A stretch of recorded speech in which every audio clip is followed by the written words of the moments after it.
Let's mark our anniversary with an adventure, I suggested to my hardworking husband. He deserved a break, and I was eager to indulge us both. For our first anniversary, I spared no expense, booking us a lavish room in a celebrity-frequented luxury hotel. It was a gesture aimed solely at bringing joy to my husband's heart, yet little did I know it would set the stage for everything that followed. Let's rewind a year back. At 28, I found myself married to Logan at 26 without the traditional dating preamble. Ours was what you might call a zero-day marriage. We crossed paths on a dating app, a decision I made impulsively one tipsy evening. Initially skeptical of the digital dating world, I found myself drawn in by its tales of the unknown, fueled by lingering drinks and curiosity. Amidst a sea of conversations that often fizzled out, Logan stood out. After a month of daily exchanges, we agreed to meet, and from the moment we did, it felt like reconnecting with an old friend. On our first meeting, Logan proposed the idea of dating with marriage in mind, and despite my reservations, I went along with it. It was swift, perhaps too swift, but there was an undeniable pull between us. Before long, we were arranging family meetings, caught up in the whirlwind of our budding relationship. Looking back, I see now the signs I missed, the subtle cues that hinted at what was to come. As we gathered for the family meeting at Logan's home, his excitement was palpable. "Mom, I've brought home my future wife," he announced proudly. Though I felt a twinge of self-consciousness, his mother Grace and sister Lily matched his enthusiasm, setting the stage for the next chapter of our story.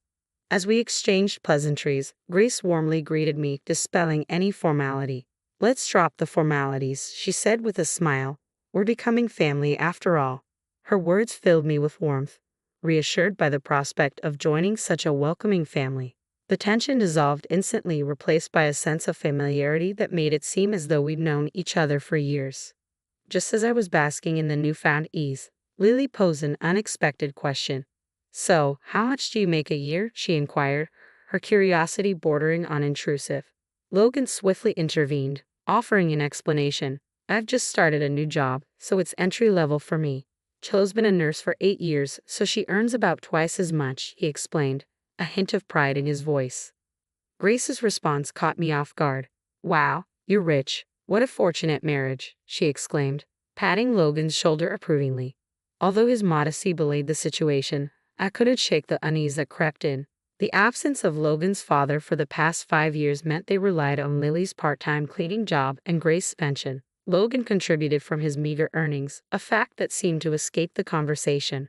Then came the question of our living arrangements. "Where will you live?" Grace inquired, her curiosity tinged with expectation. "We have a condo," I replied, admitting I'd bought it last year, never anticipating marriage. Lily's response veered towards surprise and a hint of envy. "You own a condo. Must be nice," she remarked, a subtle suggestion of newfound wealth. I hastened to clarify, emphasizing that I financed it myself and that the mortgage wasn't significantly different from renting. Grace's tone shifted, expressing reliance and a hint of expectation. "We'll be counting on you from now on," she stated, alluding to potential future assistance. The notion of sharing as a family left me unsettled, but I chose to defer the discomfort for another time. With gratitude and a promise to seek guidance, I excused myself, eager to leave the spotlight.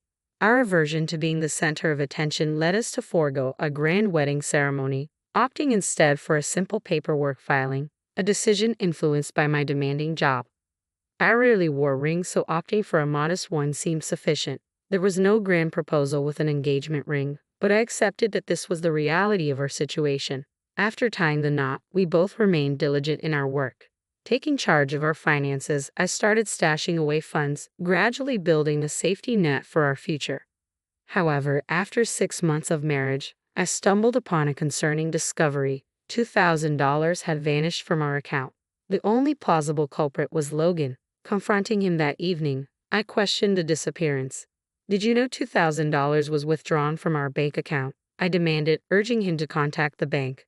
Initially taken aback, Logan swiftly adopted a defensive stance, brushing off the issue as a mere loan to his mother. Infuriated by his nonchalant attitude, I pressed him further, emphasizing the importance of communication in financial matters. His dismissive response only fueled my frustration, with a sinking suspicion fueled by a previous encounter where his mother boasted of a casino win. I realized the money likely fueled her gambling habits. Up until then, our savings were pooled, but following this incident, I resolved to squirrel away extra funds separately. Despite this rift, I assumed Logan's demeanor would remain unchanged as long as family matters didn't surface. He was diligently employed, after all. However, our first wedding anniversary prompted a desire to deviate from our usual frugality and indulge in a bit of extravagance. Excitement bubbled within me as I arrived home, eager to unveil a surprise trip to Logan. However, my anticipation was dampened by the presence of Lily, who had been making frequent appearances lately, a routine that was starting to wear on me. Returning home after a taxing day of work to find her there was becoming a source of stress. In hindsight, the timing couldn't have been worse for sharing the news of our planned getaway. Yet I couldn't contain my enthusiasm about the luxury hotel reservation I had painstakingly secured. Logan's eyes sparkled with delight at the mention of the trip, but it was Lily who reacted most fervently. "Is it that hotel from the TV ads?" she exclaimed incredulously. Her tone carried a hint of envy, which I met with a confident explanation. "Since we've never taken a trip alone, we decided to indulge this time," I asserted, recounting the nerve-wracking experience of securing the booking when the day slots opened. Lily's response dripped with resentment. "How unfair of you," she retorted, her words tinged with bitterness. "Just because you're a nurse doesn't mean you should hog all the travel opportunities." She appealed to a sense of familial obligation, urging us to relinquish the trip in an act of filial piety. However, I couldn't overlook her penchant for travel despite her claims of financial strain, nor her propensity for fare evasion, a behavior she boasted about shamelessly. Her thinly veiled attempts at manipulation left me resolute in my decision. "Absolutely not," I declared firmly, determined to stand my ground. "We've been saving for this trip, and Logan works tirelessly. We deserve this splurge." Lily's displeasure morphed into a pointed remark directed at Logan, casting aspersions on my character and our marriage.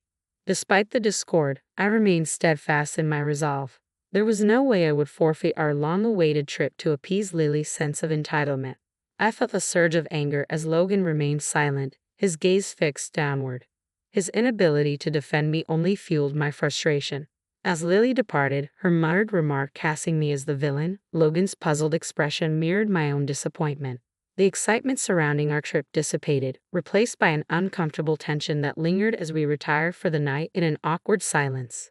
Normally, a good night's sleep would ease my troubles, but the following day brought an unexpected turn of events. Logan's words struck me like a blow when he suggested going on the trip with his mother and sister instead, excluding me entirely. I was taken aback, vehemently opposed to the idea. I couldn't shake the suspicion that his sudden change of heart stemmed from the late-night texts flooding his phone, likely filled with manipulative words from his family. His accusation of my heartlessness only deepened the divide between us. Marriage, he argued, was about uniting families, not individual desires. Yet I couldn't shake the feeling of being unfairly targeted. Despite our attempts to reason with each other, the conversation devolved into a stalemate, leaving us at an impasse. The disappointment was palpable as what was meant to be a joyous occasion now soared into a source of conflict. Returning home the next day to a tense atmosphere, I found my mother-in-law and sister-in-law waiting for me. With a smug expression, my mother-in-law declared, "Welcome back. We've resolved the trip matter. It's settled. The trip will be for me, my daughter, and my son." Shocked into silence, I turned to Logan for an explanation, though deep down, I doubted any justification could appease my frustration. Logan's response only fueled my disbelief. "It's as my mom said," he explained. "I shared our recent issues with her, and she proposed this solution. I'm going, you're staying. That's final." Outraged by the lack of consideration, I finally lost my temper, demanding an explanation for their irrational decision. But Logan's reply was laced with venomous words, his anger boiling over. He belittled my profession and reduced me to a mere source of income, revealing a side of him I had never seen before. His psychological abuse cut deep, leaving me feeling foolish for the efforts I had invested in our relationship thus far. Witnessing the altercation, my sister-in-law interjected, urging us to make amends and join them on the trip. But the thought of acquiescing to their unreasonable demands was too much to bear. I couldn't tolerate Logan's dependency on his mother and sister any longer. I've reached a point where I realize I don't need to hold on to affection for Logan or his family anymore. My once warm feelings have cooled to the point where it feels like I've been living in a dream. The idea of going on a trip with someone I've grown to dislike so intensely is unbearable. If his family holds such significance for him, then perhaps it's time to end our relationship. Let's proceed with the divorce, just as I suggested. It seems like the only logical solution to this impasse. Logan agrees, albeit with a hint of relief, suggesting we discuss it further after the trip. For now, he insists, the trip must take precedence. Feeling defeated, I reluctantly concede, allowing his family to have their way. When I inform Logan of my decision, he's quick to express his gratitude, assuring me he'll buy me a souvenir and even suggesting I might want some time alone to relax. His cheerful demeanor grates on me, but I've resolved to see this through. Taking matters into my own hands, I arranged for the hotel reservation to be changed to Logan's name and adjusted to accommodate a party of 3. On the day of their departure, I take the day off to see them off, observing their excitement with a mixture of resignation and amusement. Their overly packed suitcases for a one-night trip draw a chuckle from me as they set off. With them gone, I'm left with a newfound sense of purpose. Over the next 2 days, I embark on a life-changing task, relocating all of Logan's belongings to a rented storage unit. As a minimalist, I don't have much to pack up, but the process keeps me busy and focused on the fresh start that lies ahead. With the help of a friend from work, we swiftly complete the task in less than 2 hours. Now, there's no reason for Logan to return. This condo, purchased in my name when I was single, will remain a sanctuary from him. The locksmith I've arranged arrives promptly, ensuring that Logan is permanently barred from entering the premises. Additionally, I've sought legal advice from a lawyer named Mason regarding the divorce proceedings. Armed with audio evidence of the psychological abuse I endured, Mason assures me of a guaranteed victory and offers to represent me. Relieved to have someone else handle the divorce talks, I focus on tying up loose ends. Meanwhile, Logan and his family are under the mistaken impression that the hotel stay is prepaid, unaware that I had only made reservations. As a gesture for our anniversary, I had even arranged for a fancy cake and champagne, intending to surprise him. However, all expenses were to be settled at checkout. As anticipated, my phone buzzes incessantly around checkout time, but I ignore the calls with a sense of satisfaction. I can only imagine their shock when confronted with the hefty bill at the hotel. True to my expectations, I end up in police custody, unable to pay. Washing my hands of the situation, I send the divorce papers and the key to the storage unit containing Logan's belongings to his family home. With Logan and his family out of the picture, my condo returns to its peaceful state. I had prepared for the inevitable contestation of the divorce, with Mason handling everything on my behalf. Despite their financial struggles, Logan's family manages to scrape together enough money to secure their release. However, upon their return, their aggression leads to police intervention. Given the ongoing divorce mediation due to Logan's psychological abuse, he is slapped with a restraining order. Unable to afford a legal battle, his family quickly agrees to the divorce, bringing closure to the tumultuous chapter of my life. In the divorce proceedings, I assert my right to compensation for the psychological abuse endured during our marriage. Surprisingly, becoming single again proves to be less daunting than anticipated. Meanwhile, it appears that Logan's family continues to rely on his income, likely exacerbated by his gambling habits that he couldn't seem to shake. Logan's own employment instability becomes evident as he struggles to hold down a job, often calling in sick or even quitting impulsively. Despite my concerns about his behavior, he dismisses them, citing mental health issues. However, his inability to maintain steady employment leads to financial strain for his family. His sister's unemployment adds to their financial woes, and their refusal of welfare assistance only compounds their debt. To make matters worse, I've noticed suspicious characters lurking around their home, adding a sense of unease to their already turbulent situation. In contrast, my life post-divorce is remarkably stress-free. Flourishing in my career, I've even been promoted to supervisor, a role that I relish despite its challenges. With only myself to care for, I find I can cut corners on household chores, allowing me more time to focus on my own well-being. Though I hadn't planned on dating for a while, I found companionship with Caleb, a doctor who had been a supportive confidant before my marriage. Unlike my ex-husband, Caleb is both financially and emotionally stable. Still, I approach the idea of marriage cautiously now, mindful of the lessons learned from my past. Reflecting on my journey, I can't help but feel a sense of gratitude for the unexpected turn of events. In hindsight, I'm thankful that they took that ill-fated trip, unwittingly freeing me from a toxic situation.